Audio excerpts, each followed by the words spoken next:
Pourquoi les Occidentaux ont du mal à comprendre la médecine chinoise? Alors évidemment, il y a plusieurs aspects dans cette difficulté à appréhender la médecine chinoise, le yin-yang, cette vision globale, etc. Bon, ok. Moi, je voulais surtout aborder l'idée de la phytothérapie, puisque c'est ce qui préoccupe essentiellement Animo Tao. Et visiblement, il y a un truc qui ne fonctionne pas, mais où on voit que les clients sont en attente de réponses, mais je vais vous montrer que c'est pas évident pour répondre à cette question et quelque part, ça fait bugger les gens.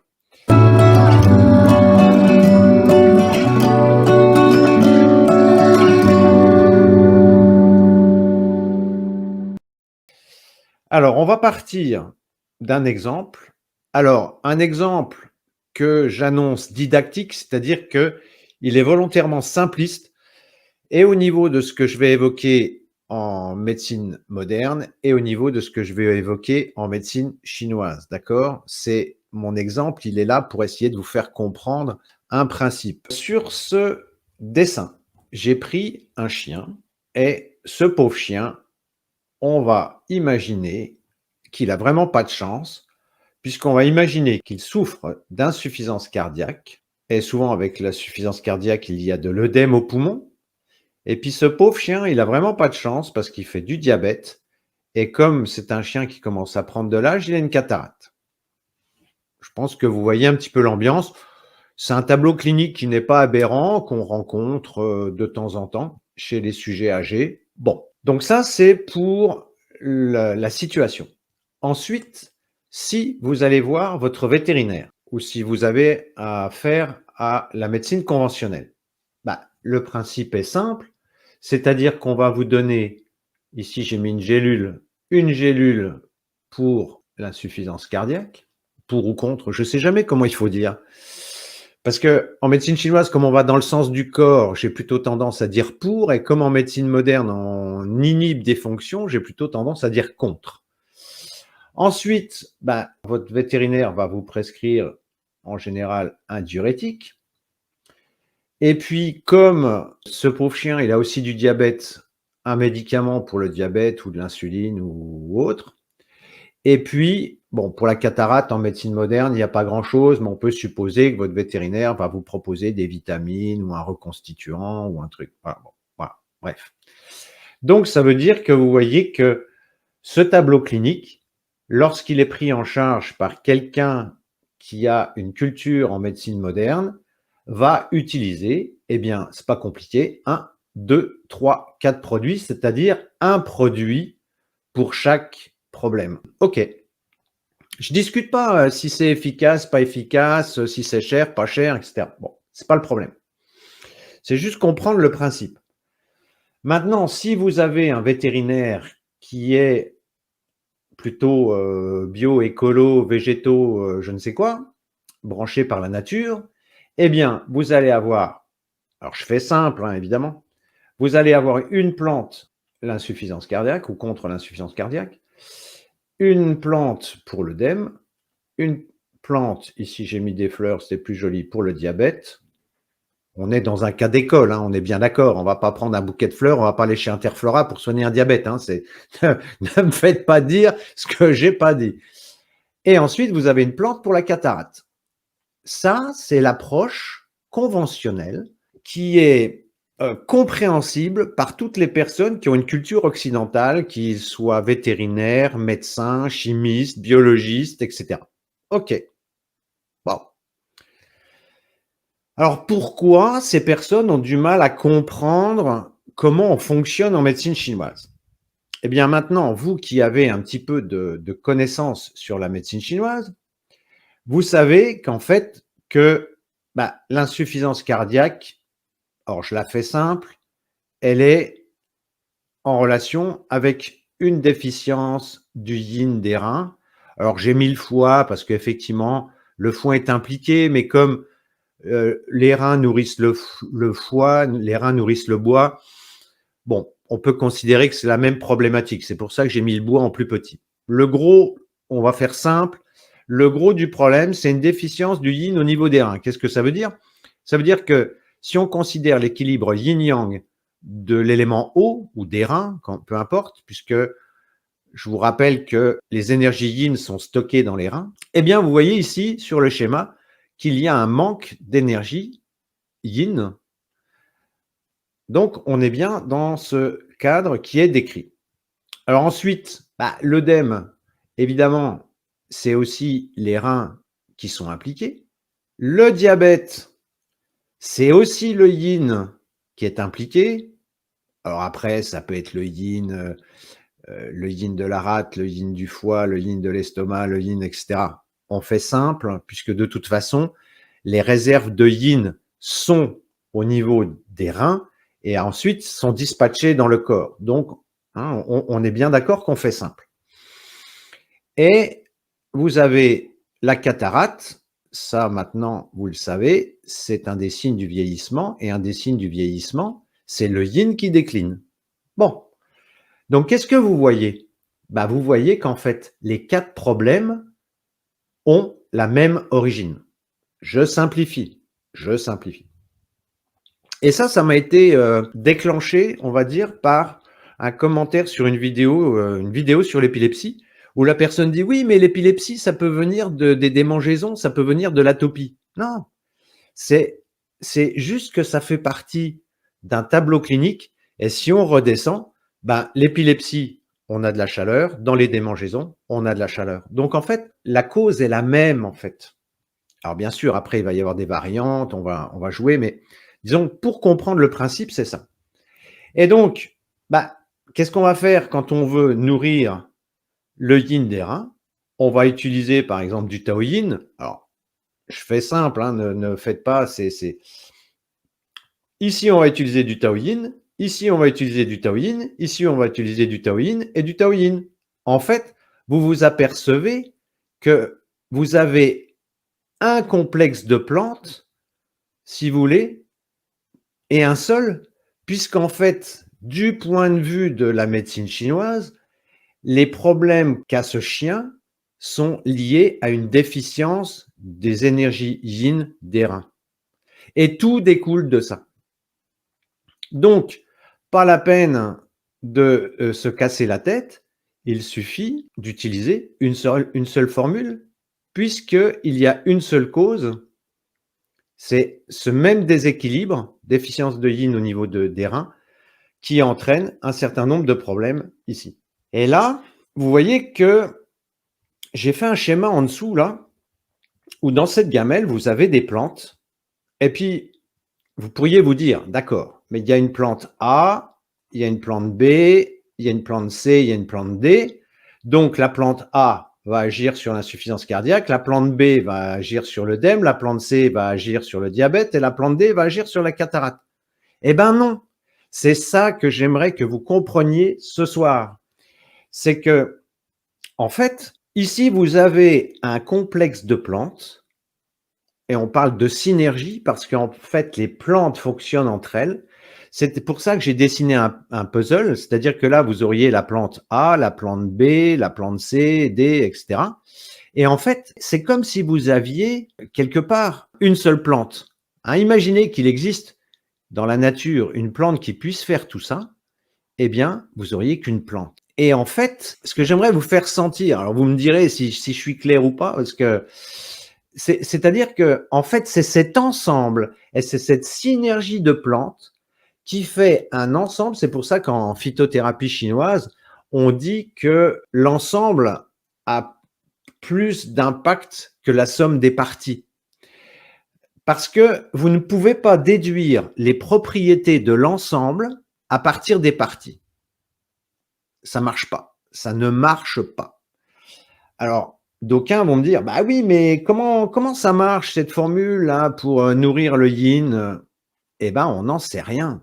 On n'en sait rien. Mais et les aiguilles là, si on met des aiguilles, pour les avancer, on va faire un Vessi 23 par exemple. Mais comment ça marche quand tu plantes une aiguille? On n'en sait rien. On n'en sait rien. La seule chose qu'on sait, c'est que, si vous voulez, ici, on a un ensemble que la médecine moderne appelle des symptômes, ce qu'en médecine chinoise, on appelle des signes. On va récupérer les signes. D'ailleurs, je crois que je vous ai préparé un petit résumé. En médecine moderne, on a des symptômes. les symptômes, c'est un peu comme sur votre voiture. Vous savez, vous avez sur votre tableau de bord, vous avez les voyants qui s'allument. Hop, je ne sais pas comment ils s'allument. Hop. Et on va, ce que moi j'estime être faire un traitement symptomatique, c'est-à-dire qu'on va supprimer les symptômes qui embêtent. Alors, je ne dis pas que c'est bien ou c'est pas bien, c'est pas mon problème. Quand vous avez une grosse poussée de tension ou votre chien est en train de faire un œdème ou je ne sais pas, que la vie est en péril, on ne se pose pas de la question si c'est bio ou pas bio. L'objectif, c'est de sauver l'animal. On est bien d'accord. Sauf que quand on est dans un traitement symptomatique, on est obligé de le prendre à vie. Ça, c'est quand même l'inconvénient. Alors que en médecine chinoise, on va pas parler de symptômes, on va parler de signes. C'est-à-dire quels sont les signes que nous donne l'animal. Et à ce moment-là, on va parler de syndrome, c'est-à-dire qu'un ensemble de signes, on appelle ça un syndrome. Et en médecine interne humaine, des syndromes, je ne sais plus si je vous en ai déjà parlé, il y en a pour la médecine interne, il y en a 115. Il y a 115 syndromes en humain en médecine interne.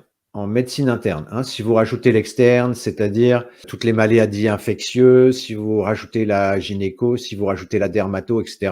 Bon. Mais disons que quand un humain vient me voir, je dois être en mesure de lui dire, Madame, vous êtes le syndrome, vous souffrez du syndrome numéro 92. Alors évidemment, si c'était aussi simple, ça se saurait, parce que chez les humains, en plus, il y a le temps, donc il y a une question de chronicité.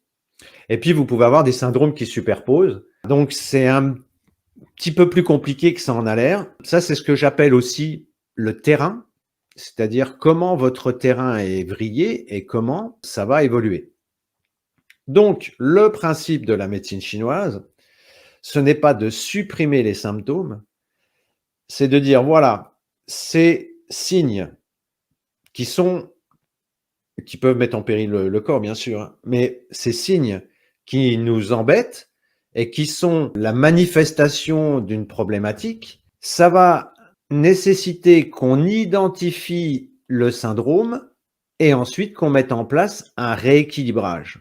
Dans la théorie, ça veut dire que c'est un temps limité. Et ce qui veut dire que quand vous faites un rééquilibrage, logiquement, en théorie, j'insiste, en théorie, vous devez avoir un effet longue durée. Alors ça, plus l'animal est jeune, plus c'est vrai.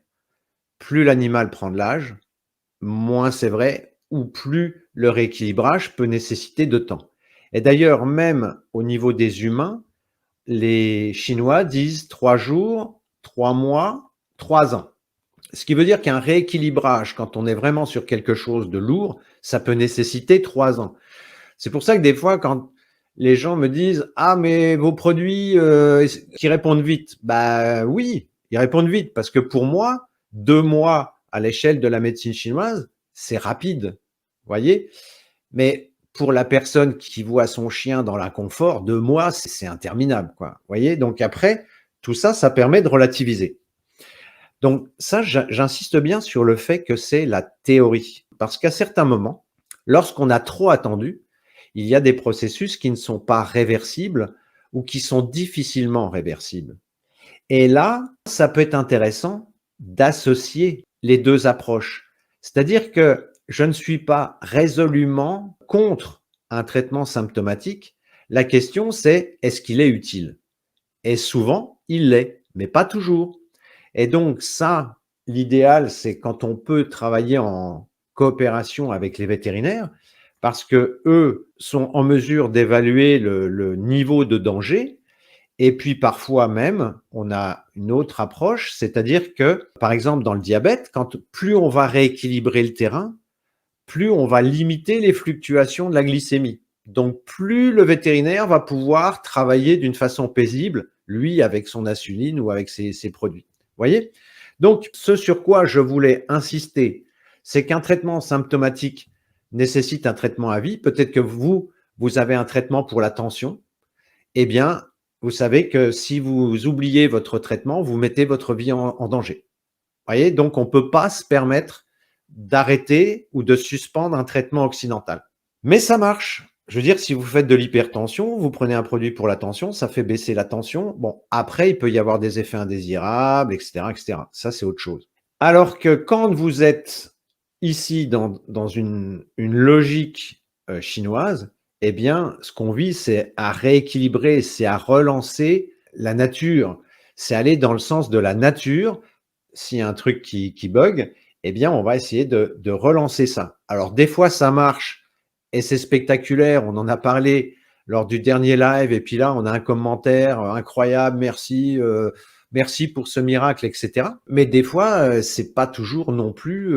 On n'est pas toujours à Lourdes. Hein, ça marche pas toujours comme ça. Donc, il faut voir en fonction du tableau clinique. Il faut voir en fonction de la chronicité du problème, parce que il y a aussi une culture en médecine moderne, c'est d'attendre que les voyants s'allument pour agir. C'est comme si vous disiez, bah, j'attends qu'il y ait plus d'huile dans mon moteur, comme ça le voyant va s'allumer, et puis, ah oui, je vais penser à remettre de l'huile. Bah oui, mais non. Vous comprenez bien avec votre voiture, qu'est-ce que vous faites? Vous faites la vidange régulièrement et vous anticipez la problématique. Bah oui, mais pourquoi vous le faites avec votre voiture et pourquoi vous le faites pas avec votre animal ou avec votre santé? Vous voyez, il y a tellement de choses que les gens font avec leur voiture, mais qu'ils font pas avec eux-mêmes en termes de soins. C'est ça qui est incroyable. Donc, ce que je voulais vraiment insister, c'est sur le fait que vraiment, je veux vous faire comprendre. J'en ai encore parlé cet après-midi. La personne me dit, ouais, mais moi, ce que je veux savoir, c'est comment fonctionne chaque plante d'un complexe. Ça ne sert à rien. Ça ne sert à rien. Et ça, quand je dis ça, bah, ça fait pas plaisir aux gens. Parce que quand on est dans une logique occidentale, on aime bien comprendre. Moi, je veux savoir à quoi sert la plante A, la plante B, la plante C, la plante D. Ben non, ça n'a de sens que si vous les associez les quatre. Et c'est en associant les quatre que ça va donner un truc et que c'est ce truc qui va fonctionner. Alors que là, quand on prend la plante A, plante B, la plante C, la plante D, imaginons que vous preniez que la plante A, eh bien, vous allez avoir une action sur l'insuffisance cardiaque, mais pas sur l'œdème, pas le diabète, pas la cataracte. Alors que si vous ôtez la plante A dans un complexe de plantes occidentales, eh bien, ça ne marche plus. C'est tout le système qui est inopérant. Vous voyez ce que je veux dire? Si vous avez compris ça, vous avez vraiment compris l'idée qu'on essaie de transmettre en médecine chinoise. Et donc, à partir de là, je dirais, il y a deux façons de voir les choses. Soit on les aborde d'une façon biologique et OK, donc je fais une analyse de sang, je manque de telle vitamine, je prends telle vitamine pour remonter le niveau de vitamine. OK, pourquoi pas. Soit vous fonctionnez d'une façon chinoise, c'est-à-dire que je constate qu'il y a tel signe, tel signe, tel signe, tel signe, et que quand je sais que tous ces signes sont rassemblés, cela débouche sur ce qu'on appelle un syndrome étant un ensemble de symptômes.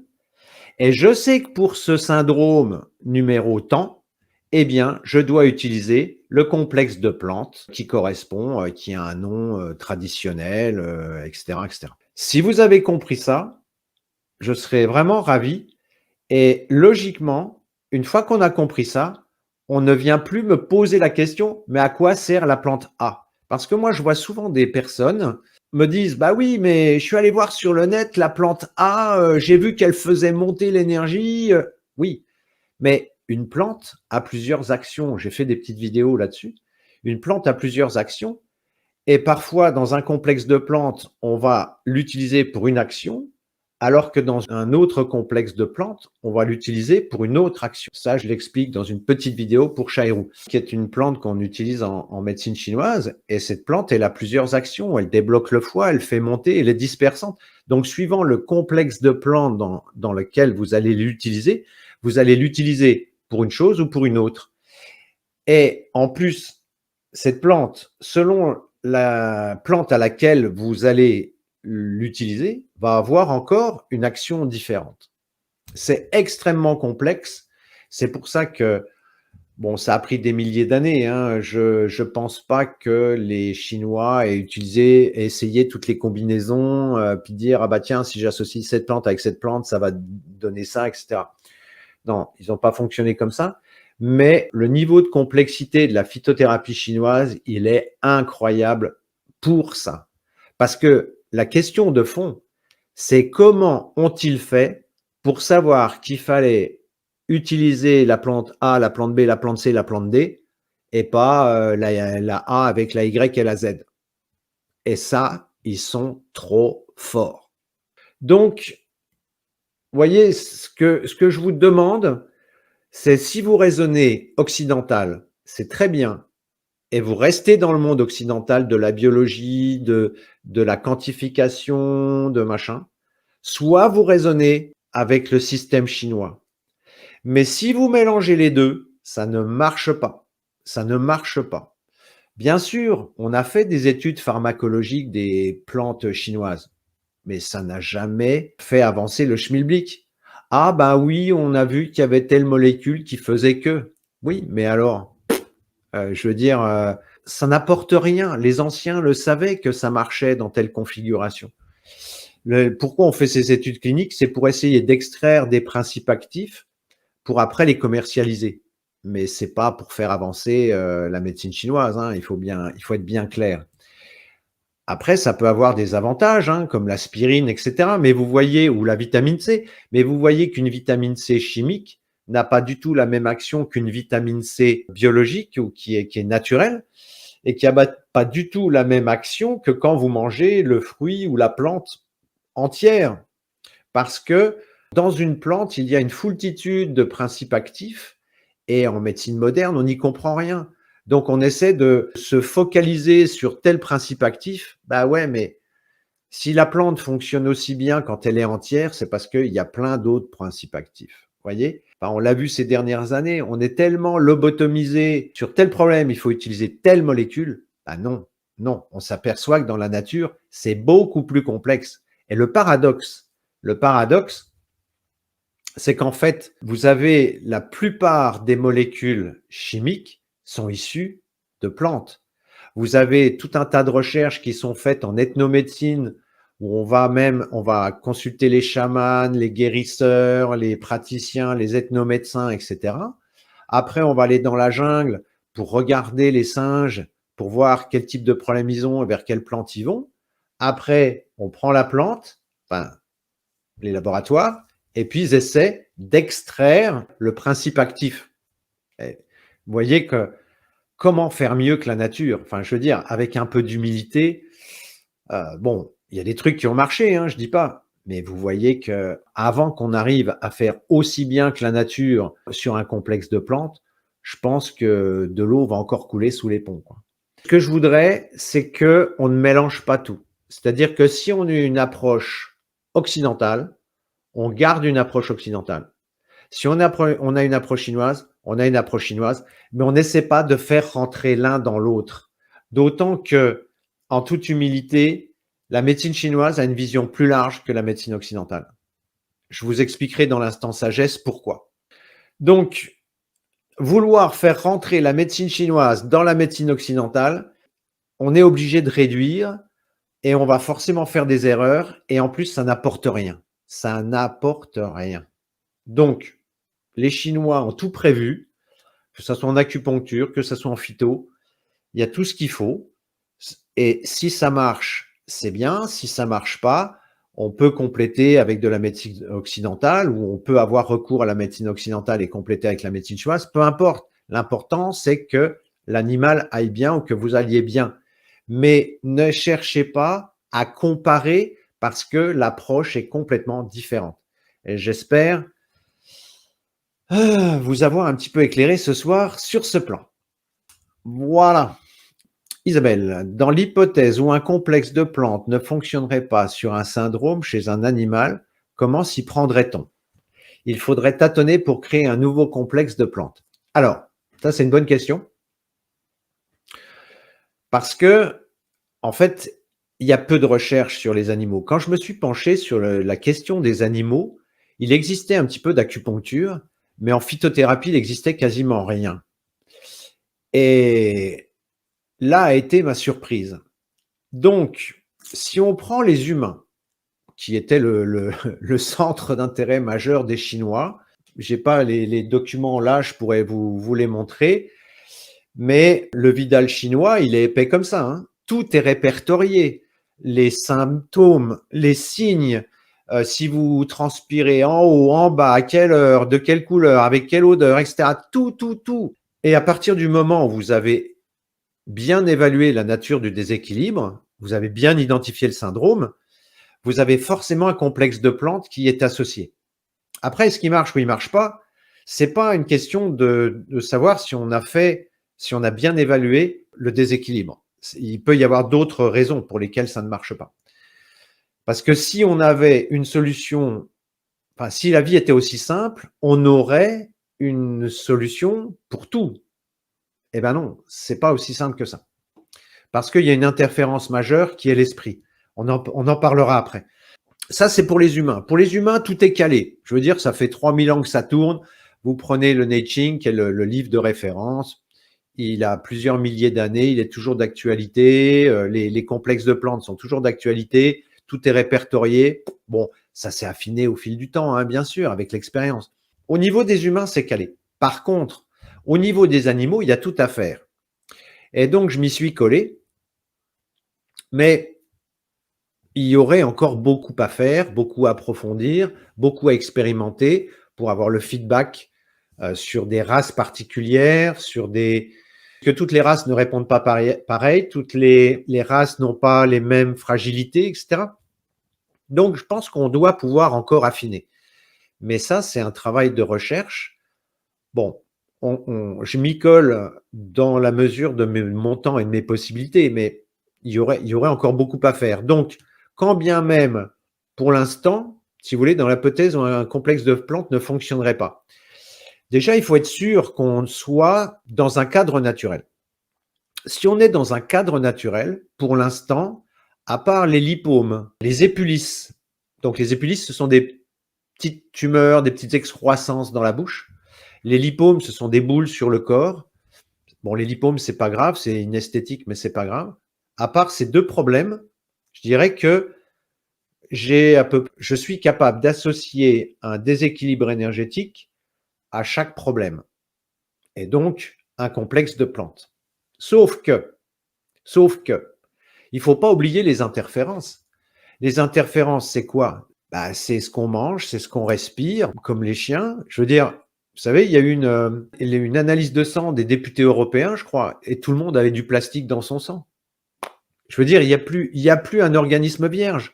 Vous trouvez de la gomme de pneu au pôle, bah parce qu'il y a les vents qui transportent tout ça, sans parler de tout ce qu'on balance dans l'atmosphère, les produits chimiques, les perturbateurs endocriniens, les insecticides, les pesticides, les machins, et j'en passe.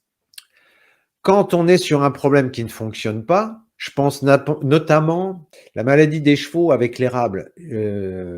C'est un nom, j'ai oublié. Bon, eh ben, si vous faites des recherches, vous apercevez que c'est une maladie qui est apparue depuis une vingtaine d'années. Et quand on fait d'autres recherches, on s'aperçoit que sur un plan occidental, il y a aussi des choses qui ont été mises en place en même temps. Bon. Donc, est-ce que les nouvelles maladies sont des maladies modernes liées à notre environnement? Ça mériterait réflexion. Ça mériterait réflexion. Voilà, je ne sais pas si j'ai répondu à la question. Ouais, alors, par exemple, il faudrait tâtonner pour créer un nouveau complexe de plantes. Bah, par exemple, il y a eu un événement là, il y a 3 ans. Ah, il faut inventer un nouveau produit, etc. Bah non. En médecine chinoise, on a regardé quels étaient les signes, et puis on s'est dit, bah oui, on a la caisse à outils. Il y a tel produit pour rééquilibrer. Mais la vie, enfin, vu de la médecine chinoise, c'est comme les échecs. Vous dites les échecs, si vous jouez aux échecs, c'est extrêmement simple. Les règles sont très simples aux échecs. Par contre, les parties sont illimitées, puis vous voyez que les grands maîtres sont capables de faire des choses incroyables. Et bien, la médecine chinoise, c'est la même chose. C'est-à-dire que par rapport à ce qu'on connaît en médecine moderne, Je dirais que la masse de connaissances, je pense qu'elle est moins importante en médecine chinoise qu'en médecine moderne. Parce que si on associe la chimie, la médecine, la biologie, toutes les techniques hyper sophistiquées, machin bidule, on arrive quand même à une masse de connaissances incroyable. Alors qu'en fait, la médecine chinoise, vous avez un système qui fonctionne depuis des milliers d'années, qui a fait ses preuves. S'il suffisait de donner « Ah, tel problème, on donne telle molécule. Ah, fastoche ». Bah non, ça marche pas comme ça. La vie est complexe, donc voilà. Donc il y a pas besoin nouveau de. On a pour la médecine humaine, on a 115 syndromes, on a les complexes de plantes, basta. Il y a pas besoin d'en rajouter. Aucune solution ne serait envisageable. Ouais, la problématique, elle n'est pas au niveau de l'évaluation. C'est intéressant ces questions parce que vous êtes en train de me faire l'autoroute pour mon instant sagesse. La nature du déséquilibre, vous avez 5 organes, c'est pas compliqué, ou 5 éléments. Toute problématique au niveau du corps est liée au déséquilibre d'un ou plusieurs éléments, au niveau du yin, du yang, du machin, du truc. Mais la nature du déséquilibre, on la connaît, toujours. Donc après, si on connaît la nature du déséquilibre, on sait quel complexe de plantes mettre en face. Après, ça marche ou ça marche pas. Si ça marche pas, il faut comprendre pourquoi. Est-ce qu'on est dans un cadre naturel? Est-ce qu'il y a une interférence de la chimie? Est-ce qu'il y a une interférence d'autres facteurs? C'est là où ça devient intéressant.